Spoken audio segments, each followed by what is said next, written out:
Office শেষ করে নিচে আসতেই আকাশে বিকট শব্দে মেঘের গর্জন, সাথে বিদ্যুৎ ঝলকানি। একটু ভয়ই পেলাম তখন। পুরো আকাশ কালো হয়ে থমথমে অবস্থা দেখে মনে হচ্ছে এই বুঝি আকাশ ফেটে বৃষ্টি নামবে। ভাবতে ভাবতেই তাই হলো। মুষলধারায় বৃষ্টি নেমে গিয়েছে। আহ, সেই কি বৃষ্টি! কোনো মতে দাঁড়িয়ে আছি বাসের অপেক্ষায়, কিন্তু বাসের কোনো খবরই নেই।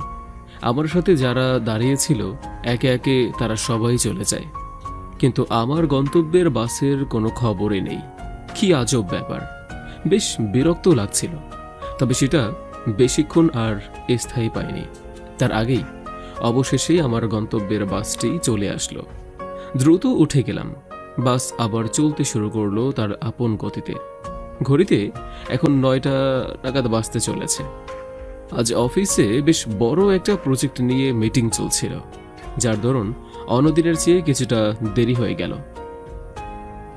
তবে কোনো সমস্যা নেই, একা একজন মানুষ, বাসায় অপেক্ষা করার মতো কেউই নেই।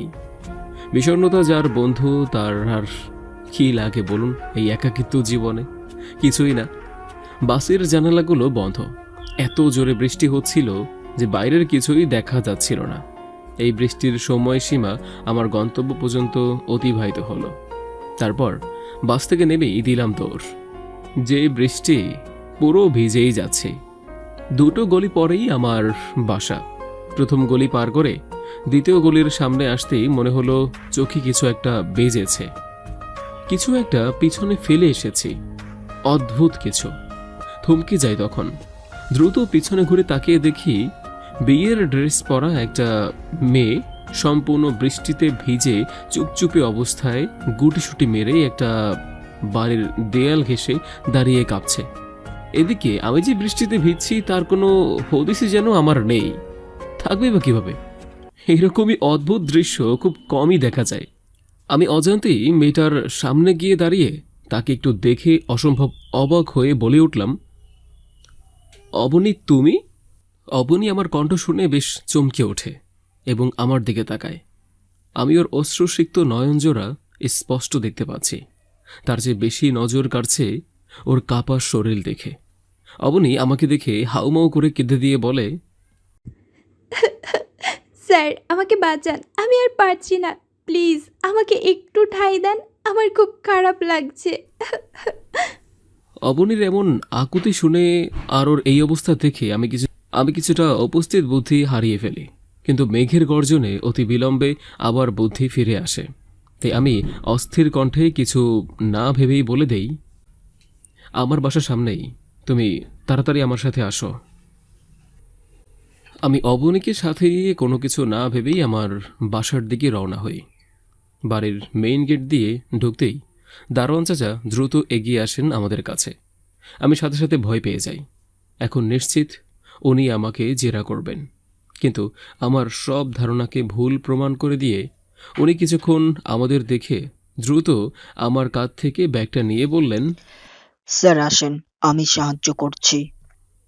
আমি অসম্ভব অবাক হলাম উনি কাঁধের ব্যাগটা নেওয়াতে। আমার অবনীকে ধরতে সহজ হলো। ওকে ধরে কোনো মতে দোতলায় আনলাম। দারোয়ান চাচাকে বললাম ব্যাগে চাবি আছে। উনি দ্রুত চাবি খুঁজে বের করে দিয়ে তালা খুললেন। অবনীকে ভেতরে নিয়ে কাঠের একটা চেয়ারে বসিয়ে দিলাম। ওর অবস্থা খুব খারাপ, ভিজে একাকার অবস্থা। ওর এই ভিজা ড্রেস খুব দ্রুত চেঞ্জ করাতে হবে। আমি দারোয়ান চাচার দিকে তাকিয়ে ইশারায় ওনাকে অবনীকে দেখতে বললাম। তারপর আমি দ্রুত আমার রুমে গিয়ে একটা ট্রাউজার এবং একটা মোটা শীতের কাপড় আর কিছু তোয়ালে এনে অবনীর হাতে দিয়ে বললাম, তুমি কি একটু কষ্ট করে এগুলো চেঞ্জ করে আসতে পারবে? অবনী মাথা নাড়িয়ে হ্যাঁ বলল। আমি ওকে ওয়াশরুমটা দেখিয়ে দিলাম। অবনী উঠতে নিলে পড়ে যেতে নেয়, তাই আমি ওকে ধরে এগিয়ে দিয়ে আসলাম। ও ফ্রেশ হতে চলে গেল। তারপর দারোয়ান চাচার কাছে দোষীর মতো আসলাম।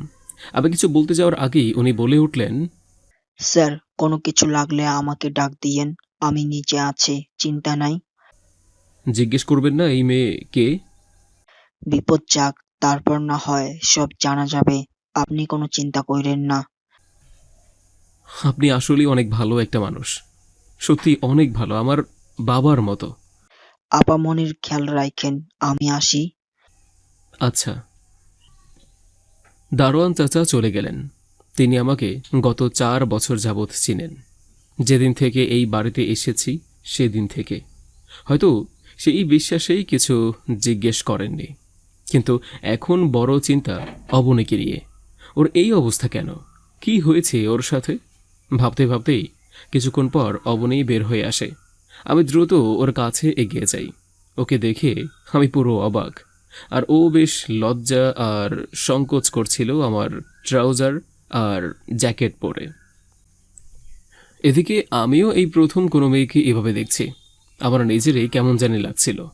ওর লম্বা ঘন কালো ভেজা চুলগুলো পেছনে ছাড়া ছিল। এই দৃশ্য যে কোনো ছেলেকে পাগল করে দিতে পারে। তবে আমার ক্ষেত্রে ভিন্ন হলো। আমি অবনীর খারাপ অবস্থা নিয়ে বেশ চিন্তিত ছিলাম। তাই আর কোনো কিছু না ভেবে দ্রুত ওকে ধরে সোফাতে বসালাম। অবনীকে দেখে মনে হচ্ছে ওর গায়ে জ্বর উঠেছে, কারণ থরথর করে কাঁপছিল অসহায় মেয়েটা। আমি ওকে আরেকটা তোয়ালে এনে দিয়ে বললাম, চুলে এটা একটু পেঁচিয়ে নাও। আমি গরম গরম কিছু নিয়ে আসি খাবার জন্য, তাহলে ভালো লাগবে তোমার। তুমি এখানে বসো, আমি আসছি। অবনী চুপচাপ মাথা নিচু করে বসে রইল।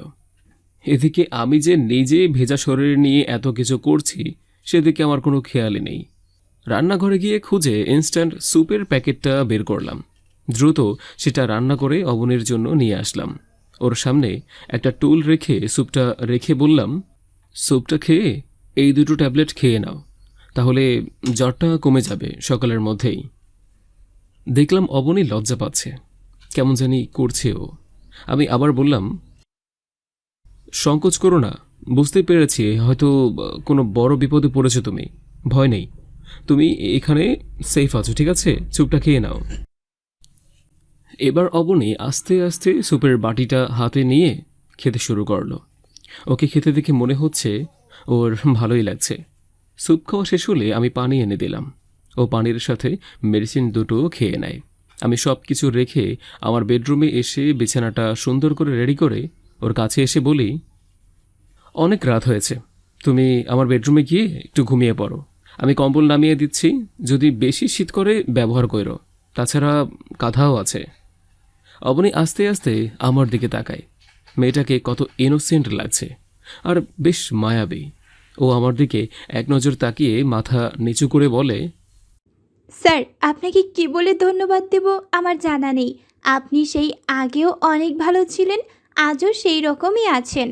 আচ্ছা এগুলো পরে হবে, তোমাকে দুর্বল লাগছে, আগে সুস্থ হও, তারপর সব কথা হবে। চলো ঘুমাবে। আমি অবনীকে ধরে রুমে এনে ওকে শুইয়ে দিলাম। তারপর লাইট অফ করে বাইরে এসে স্বস্তির নিঃশ্বাস ছাড়ছি, আর সাথে সাথেই একটা হাঁচি দেই। পরক্ষণই মনে পড়ে যে আরে, আমি নিজেই তো ভিজা জামা কাপড় পরে আছি। দ্রুত রুম থেকে পরনের জামা কাপড় এনে ফ্রেশ হতে চলে যাই। বের করে ফ্রেশ হতে চলে যাই। আর পুরো সময় ধরে মাথার ভেতর শুধু অবনীর কথাই ঘুরছিল। কী কারণে বিয়ের ড্রেস পরে ও এভাবে কাক ভেজা ভিজছিল? কী কারণে? এর উত্তর কাল সকালেই জানা যাবে। ফ্রেশ হয়ে এসে ইনস্ট্যান্ট নুডলস রান্না করে খেয়ে নিলাম। রাতে আমি আবার ভাত খাই না। সকালে 2টো পাউরুটি, আর দুপুরে অফিসে পেট ভরে খাই, আর রাতে ইনস্ট্যান্ট যা বানানো যায় তাই আর কি। মাঝে মাঝে মন খুব খারাপ থাকলে না খেয়েই ঘুমিয়ে পড়ি। অফিসের ব্যাগটা বৃষ্টিতে ভিজে গিয়েছে। ভাগ্য ভালো যে ব্যাগটা ওয়াটারপ্রুফ ছিল, যার জন্য ভেতরের কিছুই ভেজে নেই। ব্যাগ থেকে ফোনটা বের করে চার্জ দিলাম, আর ব্যাগটা শুকাতে দিয়ে সোফায় বসে পড়ি। অবনী হয়তো ঘুমিয়ে গিয়েছে। আজ দীর্ঘ 2 বছর পর আবার অবনীকে দেখলাম। আমার সবচেয়ে ব্রিলিয়ান্ট ছাত্রী ওই ছিল। সব সময় হাসি খুশি থাকত, সবার আগে এসে এসে আমার সাথে গল্প করত, পড়ত। কিন্তু আজ ও ঘর ছাড়া কেন, তাও আবার বিয়ের ড্রেসে? কাল সকালেই যাওয়া যাবে হয়তো। তাহলেই আজ এই বৃষ্টিস্নাত রাত্রি এভাবেই পার করা যাক। কখন যেন সোফাতেই বসে বসে ঘুমিয়ে পড়ি। পরদিন সকালে কারণ নরম হাতের স্পর্শে আমার আর মিষ্টি কণ্ঠে আমার ঘুম ভাঙে। চোখ মেলে তাকিয়ে দেখি এই যেন কোনো হুর পরেই আমার সামনে। না না, এই যে অবনী, ওকে দেখে মনে হচ্ছে ও খুব লজ্জাসিক্ত হয়ে আছে। আমার জায়গায় অন্য কেউ হলে হয়তো ওর মাঝে হারিয়ে যেত অনেকক্ষণের জন্য, কিন্তু আমি তো সেরকম কেউ না। তাই অবনীকে দেখা মাত্রই তড়িগড়ি করে জিজ্ঞেস করলাম, এখন কেমন আছো? জ্বর আছে কি? তুমি বসো এখানে। দ্রুত সোফা ছেড়ে উঠে ওকে বসিয়ে দিলাম। ও হয়তো বাধা দিতে চাচ্ছিল, কিন্তু তার আগেই ওকে আমি বসিয়ে দেই, আর পাশ থেকে কাঠের চেয়ারটা টেনে আমি ওর সামনে বসে গেলাম। এই দৃশ্য দেখে পুরনো সেদিনের কথা মনে পড়ে যায়। আমি এভাবেই অবনীকে পড়াতাম। হয়তো ওরও সেই দৃশ্য মনে পড়ছে, তাই ও একটু মাথা নিচু করে কিছুটা লজ্জাসিক্ত এবং স্থির কণ্ঠে বলল, জি স্যার, এখন একদম ভালো আছি। আপনি আর চিন্তা করবেন না প্লিজ। এমনিতেই অনেক কষ্ট দিচ্ছি আপনাকে। ধুর, কি যে বলছো না তুমি! আমার সবচেয়ে পছন্দের এবং ব্রিলিয়ান্ট ছাত্রী ছিলে তুমি। অনেক মেধাবী ছাত্রী তুমি, মাশাআল্লাহ। কিন্তু আমি আসলে বুঝতে পারছি না অবনী, যে তোমার এই অবস্থা কেন? কি হয়েছে আমাকে একটু খুলে বলবে প্লিজ? আমার কথা শুনে অবনী কিছুটা লজ্জা পেলেও পর মুহূর্তেই ওর সুন্দর মায়াবী মুখখানা কেমন কালো আধারে ঢেকে যায়। ও মাথা আরও নিচু করে বলতে শুরু করে, গতকাল আমার বিয়ে ছিল একটা অচেনা অজানা অপরিচিত ছেলের সাথে। শুধু তাই না, বিয়েটা আমার অনিচ্ছায় হচ্ছিল। আচ্ছা স্যার বলুন তো, আমার অনিচ্ছায় যদি বিয়েটা হতো, সেটা কি আল্লাহ কবুল করতেন বলেন? আমি মাথা নাড়িয়ে না বললাম। ও আবার অসহায় কণ্ঠে বলল, এইচএসসি শেষ করে ভার্সিটিতে ভর্তি হতে চেয়েছিলাম, কিন্তু পাপা আর মাম্মিকে ওই বজ্জাত ছেলের বাবা মা জোর দিয়ে ধরে তার ছেলের সাথে আমাকে বিয়ে দিবে। আমি বাবা মাকে সাথে সাথে না করি, কিন্তু তারা আমার কোনো কথাই শুনে না। তাদের কথা একটাই, ছেলের পরিবার ধনী, সো আমার কোনো কষ্ট হবে না। আচ্ছা, টাকা দিয়ে সত্যিই কি সুখ পাওয়া যায় যদি মনের ইচ্ছার বিরুদ্ধে সব কিছু হয়? আমি আবারও মাথা নাড়িয়ে না বললাম। অবনী এবার চোখের পানি ছেড়ে দিয়ে বলল, আমি তাও মেনে নিচ্ছিলাম, কিন্তু আমার বান্ধবীরা আমার কাছে এসে বলে ছেলে নাকি লুচ্চা, ওদের সাথে কেমন কেমন জানি করে কথা বলেছে, আর চোখের চাহনিও নাকি ভালো না। ওরা পরীক্ষা করে আমাকে এসে এসব বলে। এবার বলুন, এসব শোনার পর কিভাবে আমি ওই বজ্জাত ছেলের হাতে আমার জীবনটা তুলে দিই? তাই আর কোনো পথ না পেয়ে পালিয়ে যাই। আমার ভাগ্যটা এতই খারাপ যে হঠাৎ করে মুষলধারায় বৃষ্টি নামে। তাই কোনো উপায় না পেয়ে নিজেকে বৃষ্টি থেকে বাঁচাতে গলির ওখানে দাঁড়িয়ে যাই। কিন্তু কী লাভ, বৃষ্টিতে ভিজছিলাম। আমি ঠান্ডা একদমই সহ্য করতে পারি না। আপনি গতকাল না আসলে হয়তো আমি মরে। আচ্ছা আচ্ছা, বুঝেছি। তুমি চিন্তা করো না, এখানে তুমি সেফ আছো। স্যার, একটা রিকোয়েস্ট করি। হ্যাঁ বলো। আমি কি এখানে কদিন থাকতে পারি? প্রথমে চেয়েছিলাম কোনো বান্ধবীর বাড়িতে যাব, কিন্তু পাপা মাম্মি সবার বাসাই চেনে। সেখানে গেলে অনায়াসে আমাকে ধরে ফেলবে। কিন্তু কিন্তু এখানে ঠিকানা কেউ জানে না, তাই আমাকে খুঁজেও পাবে না। আপনি যদি পারমিশন দেন আমি এখানে কদিন থাকবো। সত্যি বলছি, আপনাকে কোনো ডিস্টার্ব করব না। আমি এই সোফাতেই ঘুমাবো। আপনাকে কষ্ট করে বসে বসে ঘুমাতে হবে না। আপনি যা বলবেন তাই করব। শুধু অন্তত একটি মাস এখানে আমাকে থাকতে দিন প্লিজ। আমি অবনের দিকে কিছুক্ষণ তাকিয়ে থেকে বললাম, তুমি আমার পুরনো দিনের প্রিয় একজন ছাত্রী। আমি যখন খুব খারাপ সময় ছিলাম, তোমরাই আমাকে সবচেয়ে বেশি বেতন দিতে, যার জন্য আমার অনেক সাহায্য হতো। তাই সেজন্য আমি তোমাকে এখানে থাকতে দিচ্ছি। অন্যথায় আমি কখনো একজন যুবতী মেয়েকে এখানে থাকতেই দিতাম না, বুঝেছ? আমার কথা শেষ হওয়া মাত্রই অবনের আধারে ঢাকা মুখখানা আবার হাস্যোজ্জ্বল হয়ে ওঠে। ও খুব মিষ্টি একটা মেয়ে, যাকে বলে মন মাতানো হাসি দিয়ে বলল, অসংখ্য অসংখ্য ধন্যবাদ স্যার। আপনি সত্যি অনেক ভালো, অনেক অনেক ভালো। আমি অবনের দিকে তাকিয়ে হেসে দিলাম।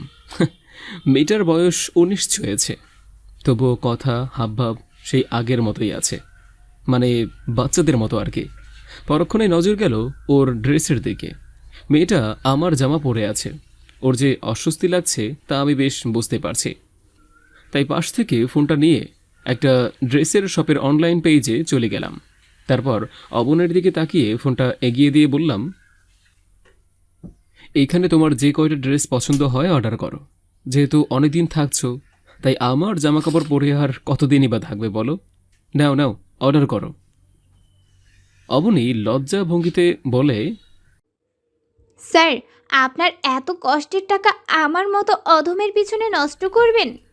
আমিও ওর কথা শুনে হেসে দিয়ে বললাম, কি যে বলো না, আমি আল্লাহর রহমতে এখন অনেক টাকাই আয় করি। হ্যাঁ, কিন্তু আমার টাকা সহজে খরচ হয় না, কারণ আমার চারকুলে কেউই নেই। কার পেছনে খরচ করব? ব্যাংক ভর্তি শুধু টাকা আর টাকা। অবশ্য সামনে একটা নিজের ফ্ল্যাট কেনার ইচ্ছাও আছে।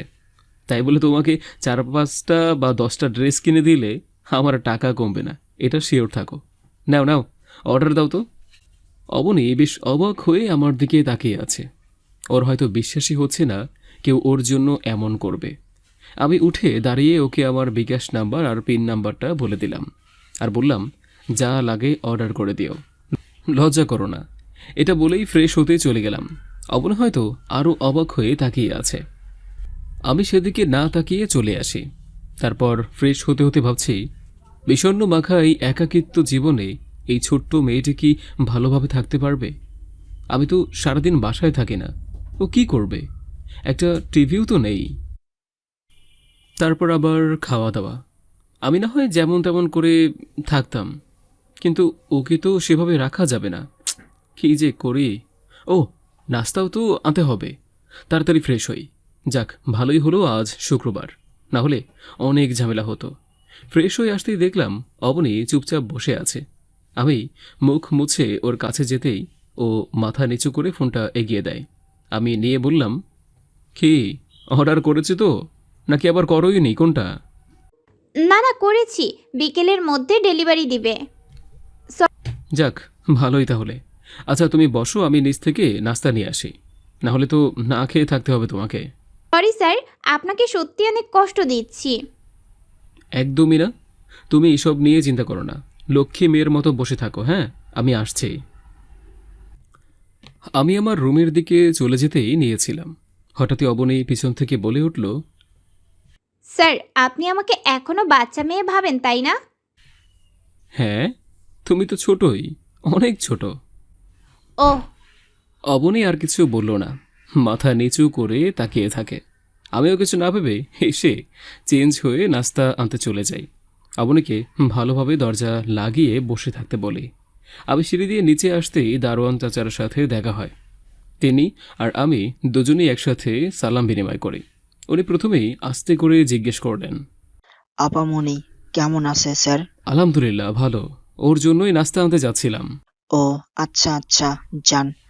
চাচা, শুনেন না, বলেন বলেন। ও আমার ছাত্রী ছিল আগে। বাবা মা জোর করে বিয়ে দিচ্ছিল খারাপ একটা ছেলের সাথে, তাই পালিয়ে আসে। কিন্তু বৃষ্টির জন্য আমাদের এখানে এসে দাঁড়ায়, আর আমার সাথে দেখা হয়ে যায়। এখনও বলছে এখানে নাকি 1 মাসের মতো থাকবে। চাচা, এখন আমার কি করা উচিত একটু বলেন তো? আপনি তো আমার বাবার বয়সী, আপনি যা বলবেন তাই করব। দারোয়ান চাচা হাসি দিয়ে বললেন, আপনারে আমি অনেক বছর যাবৎ চিনি, কোনোদিন একটা খারাপ গুণ আপনার মাঝে দেখি নাই। আপামনি যেহেতু বিপদে পড়ছে, সাহায্য করেন। আমি আছি আপনার সাথে, কোনো চিন্তা নাই। সত্যি বলছেন চাচা? জি, এবার যান, নাস্তা নিয়ে আসেন। হুম। আমি খুব খুশি হয়ে চলে আসি, কারণ আমি যা করছি তা ভুল না। অবনী আমার বাসায় থাকলে তেমন কোনো সমস্যা হবে না। আজকাল কেউ কারোর দিকে ফিরেও তাকায় না, যে যার মতো থাকে। আর আমার বাসার বাড়িওয়ালা থাকে অন্য জায়গায়, মাসে মাসে বিকাশের মাধ্যমে ভাড়া পাঠিয়ে দিতে হয়, তাই সমস্যাও হবে না। এরপর নাস্তা নিয়ে বাসায় চলে আসি। একটা বেল দেওয়ার সাথে সাথেই অবনী দরজা খুলে দেয়, মনে হয় অপেক্ষা করছিল। আমি হাসি দিয়ে ভিতরে ঢুকে টেবিলে নাস্তা রেখে ওকে জিজ্ঞেস করি, ফ্রেশ হয়েছো? জি। তাহলে আসো, নাস্তা খাবে। আমাদের এখানে নাস্তা অনেক মজার, কিন্তু আশা করি ভালোই লাগবে। স্যার, আপনি ফ্রেশ হয়ে আসুন, আমি বেড়ে দিচ্ছি। তুমি পারবে? জি। উম, আচ্ছা, আমি ফ্রেশ হয়ে এসে দেখি অবনী সত্যি নাস্তা সুন্দর করে বেড়ে আমার জন্য অপেক্ষা করছে। আমি বসতে বসতে বললাম, দেখেছ, অবনী আবার অপেক্ষাও করছে। আমি ওর কাছে গিয়ে বলি, হেই, খাওয়া শুরু করো, শুরু করো। আমি আর অবনী খেতে শুরু করি। আজ অনেক দিন পর বাইরের নাস্তা খাচ্ছি। আগে শুক্রবার আমি 12টার পর উঠতাম। উঠে শাওয়ার নিয়ে সোজা নামাজে চলে যেতাম।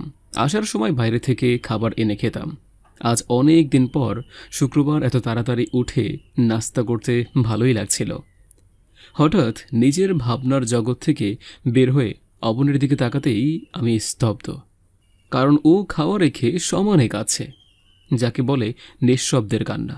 কিন্তু কেন? আমি মুহূর্তে বিচলিত হয়ে খাবার রেখে উঠে ওর কাছে চলে যাই। ও কেঁদেই যাচ্ছে। না জানি অজান্তে কোনো ভুল করেছি, কে জানে।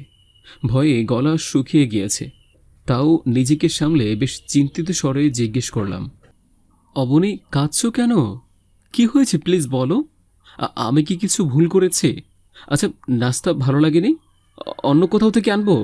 প্লিজ কেঁদো না, আমাকে বলো কি হয়েছে। ফুবিয়ে ফুবিয়ে কেঁদে বলল, আজ প্রথম আব্বু আম্মুকে ছাড়া এভাবে এত দূর আছি, তাদের ছাড়া নাস্তা করছি। অবনী ওর বাবা মায়ের একমাত্র মেয়ে, তাই খুব লাজুক একটা মেয়ে বলা যায় ওকে। যখন যা চেয়েছে বাবা মা তাই এনে দিয়েছে। অনেক আদর সোহাগে বড় হয়েছে ও, তাই হয়তো বাবা মাকে ছাড়া ওর কষ্ট হচ্ছে। আর বাবা মাকে ছাড়া যে কী কষ্ট, সেটা আমার চেয়ে আর কেই বা ভালো বুঝবে। সেই 20 বছর বয়সে বাবা মাকে হারিয়েছি। আজ 10টি বছর পরও তাদের শূন্যতা আমায় দুর্বল করে দেয়। 10 বছর আগে 4ই এপ্রিল বাবা মা দুজন গ্রাম থেকে ঢাকা রওনা হন আমার সাথে দেখা করবেন বলে। তখন আমি ভার্সিটির 2য় বর্ষের শেষে। খুব খুশি হয়েছিলাম বাবা মা আসছে আমার কাছে, এই কথা শুনে। একসাথে খাবো, কথা বলবো। কিন্তু সেই ভাগ্য আর হলোই না। হঠাৎ বাবার ফোন থেকে কল আসে, আর অপরিচিত এক কণ্ঠে বলে ওঠে, আমার বাবা মা দুজন নাকি আর নেই। বাস অ্যাক্সিডেন্ট করেছে। বাসের সবাই মারা গিয়েছে। বিশ্বাস করবেন না, মনে হলো কি যে বুকের ভিতরটা মুহূর্তেই দুমড়ে মুচড়ে শেষ। শ্বাস নিতেও পারছিলাম না। পায়ের পাতা আমার শরীরের ওজন ধরে রাখতে পারেনি। পড়ে যাই আমি মাটিতে। আমার চারকুলে আর কেউই রইল না। আমাকে কেউ আর বলবে না, নীল কেমন আছিস? নীল খেয়েছিস? নীল ঠিকমতো পড়ছিস তো? নীল। এই নীলের আর কেউই রইল না, কেউই না। সেদিন থেকেই জীবন যুদ্ধ শুরু। আপনরা পর হয়ে গেল, আর পররা আপনের মতো গলায় হাত দিয়ে পাশে রইল। মানে আমার বন্ধুরা। আমাকে কয়েকটা টিউশনি খুঁজে দিল ওরা। সেখান থেকেই অনেক বড় আর পরিচিত একজন টিউশনি টিচার হই। আর আজ থেকে 4 বছর আগে এই অবনী আমার কাছেই রোজ পড়ত। অন্য সব ছাত্রীরা সব সময় ফাঁকি দেওয়ার চেষ্টা করত, কিন্তু অবনী যতক্ষণ পড়া না বুঝতো কিংবা ওর মন না ভরত, ও পড়তেই থাকতো। যার জন্য ও হয়ে ওঠে আমার বেস্ট ফেভারিট স্টুডেন্ট। আর সেই ছোট্ট অবনী আজ কত বড় হয়ে গিয়েছে, আমার সামনে বসে কাছে। আমি ওর কাছে গিয়ে মাথায় হাত বুলিয়ে দিয়ে বললাম, বাবা মার কাছে যাবে? চলো দিয়ে আসি তাহলে। অবনী দ্রুত চোখ মুছে না না করে বলে, না না স্যার, আমি এখন কোনোভাবেই বাসায় যেতে পারবো না, না হলে আমাকে ওই খারাপ লোকের সাথে বিয়ে দেবে শিওর। আচ্ছা শোনো, আমাদের মন খারাপ করে থাকা যাবে না, ঠিক আছে? আমাদের উচিত সব সময় সব পরিবেশেই মানিয়ে নেওয়া। তাহলে জীবনটা অনেক সহজে লাগবে। কঠিন কঠিন বিষয়গুলোও দেখবে খুব সহজ লাগছে। বুঝেছ? জি স্যার, এবার আপনি প্লিজ খান, আমার জন্য আবার সমস্যা হলো, সরি। আরে একদম না, তুমি এবার খাও। আর কান্না করো না, ঠিক আছে? এত কিউট একটা মেয়েকে এরকম কান্না কিন্তু একদম মানায় না। অবনী বেশ লজ্জা পায়, চোখ মুখ মুছে চুপচাপ খেতে থাকে। আমিও আর কথা বাড়ালাম না। খাওয়া দাওয়া শেষ করে ভাবছি কি করব এখন।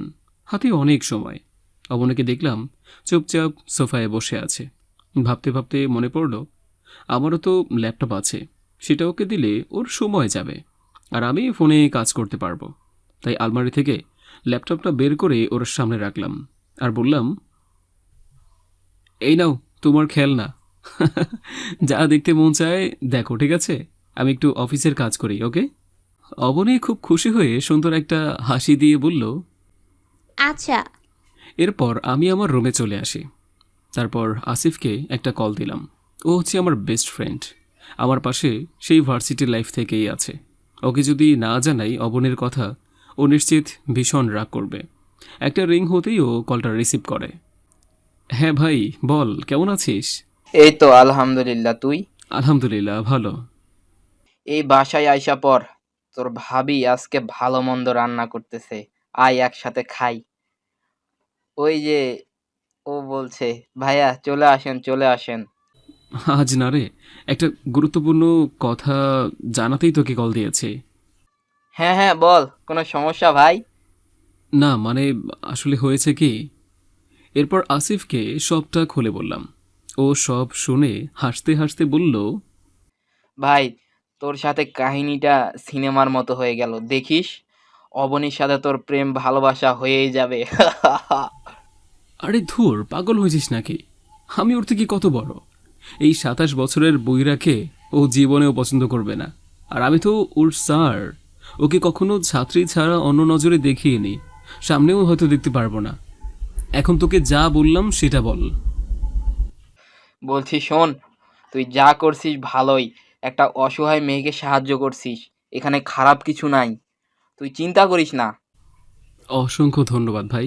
যাক, তুই খারাপভাবে নিসনি, এটা শুনে খুব ভালো লাগলো।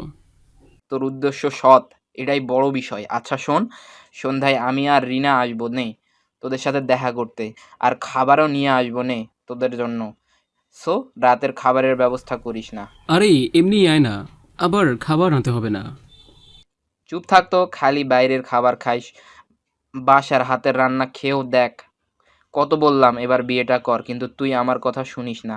এখন বউ নিয়ে তোর কাছে হেঁটে আসছে, এবার পালাবি কই? শালা তুইও না। রাখলাম, সাবধানে আসিস। আচ্ছা।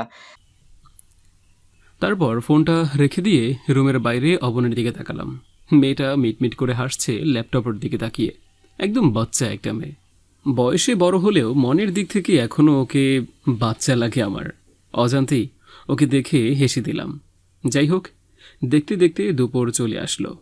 তারপর অনলাইনে খাবার অর্ডার দিয়েছিলাম, সেটা চলেও এসেছে। আমি খাবার রিসিভ করে নামাজের জন্য রেডি হই। তারপর অবনের জন্য একটা ট্রাউজার আর আমার একটা শার্ট বের করে ওর হাতে দিয়ে বলি, আমি তাহলে নামাজ যাচ্ছি, হ্যাঁ? তুমি গোসল করে আপাতত এগুলো পরে নাও, বিকেলের মধ্যে তোমার ড্রেস তো চলেই আসছে, তখন সেগুলো পরে নিও। আচ্ছা। তাহলে দরজাটা লাগিয়ে দাও, আমি আসছি। অবনীকে বাসায় রেখে আমি নামাজে চলে যাই। নামাজ শেষ করে বাসায় এসে বেল দিতে কিছুক্ষণ পর অবনী দরজা খুলে দেয়। আমি ভিতরে ঢুকে অবনীর দিকে তাকাতেই পুরো রীতিমতো হা করে তাকিয়ে আছে। আর অবনী আমার অবস্থা দেখে লজ্জায় লাল টুকটুকে হয়ে আছে। আমি কোনো কিছু না বলেই চুপচাপ আমার রুমে চলে আসি। এসে মুচকি হাসছি, কারণ অবনীকে আমার শার্টে একদম অন্যরকম লাগছিল। ওর চুলগুলো অনেক লম্বা, বড় আর ঘন কালো। সেগুলো ছেড়ে দিয়ে আমার সামনে দাঁড়িয়েছিল। আমি তো চোখে পুরো মুগ্ধ হয়ে গিয়েছিলাম। মেয়েটা আসলেই অনেক সুন্দরী হয়েছে। ওর জামাইটা ওকে পেলে অনেক হ্যাপি হবে। এসব ভেবে ভেবে বাসার ড্রেস পরে বাইরে আসি। এসে দেখি অবনী দাঁড়িয়ে আছে চুপচাপ। টেবিলের দিকে তাকাতেই দেখি সুন্দর করে খাবার বেড়ে ঢেকে রেখেছে ও। আমি হাত ধুতে ধুতে বললাম, তুমি আমার বাসার মেহমান। হুম, তোমাকে এসব কে করতে বলেছে একটু বলো তো? আমি কি পারতাম না? অবনী লজ্জাসিক্ত কণ্ঠে কিছুটা জোর দিয়ে বলে, না না স্যার, আপনি কেন করবেন? বরং এইটুকু কাজ করা আমার অধিকার। আমি এমনিই আপনাকে ঝামেলা দিচ্ছি, আমি এইটুকু কাজ না করলে আমার নিজেরই খারাপ লাগবে। প্লিজ আপনি না করবেন না। অবনীর দিকে তাকিয়ে বুঝলাম ও আসলে চুপচাপ বসে বসে খাবে এটা চায় না, হয়তো ওর ব্যক্তিত্বে লাগছে। তাই আমি মুচকি হাসি দিয়ে বললাম, আচ্ছা ঠিক আছে, এবার খেতে বসো, নাহলে কিন্তু আমি একাই খাবো, কারণ অনেক ক্ষুধা লেগেছে আমার। জি জি, বসছি। এরপর আমি আর ও খাওয়া শুরু করি। খেতে খেতে ওকে বললাম, খিচুড়িটা কেমন লাগছে? জি, অনেক মজার। আমার মোস্ট ফেভারিট একটা খাবার এটা, সাথে আবার ভুনা গোশত। আহ, কি সুস্বাদু! তাই আজকে এটাই অর্ডার করেছি। ও, আপনারও খিচুড়ি পছন্দের? অনেক অনেক। কেন, তোমারও নাকি? জি, আম্মু খুব সুন্দর করে রান্না করে, অনেক মজার হয়। বাহ, আমাদের পছন্দ তাহলে মিলে গেল। ভালোই হলো। নাও নাও, আরেকটু নাও। না না, আপনি নিন।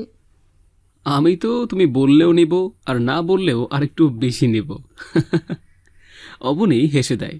আমি আরও খিচুড়ি নিয়ে আরাম করে খাচ্ছিলাম গোশত দিয়ে, আর ও আমার দিকে তাকিয়েছিল, যেটা আমি খেয়ালই করিনি।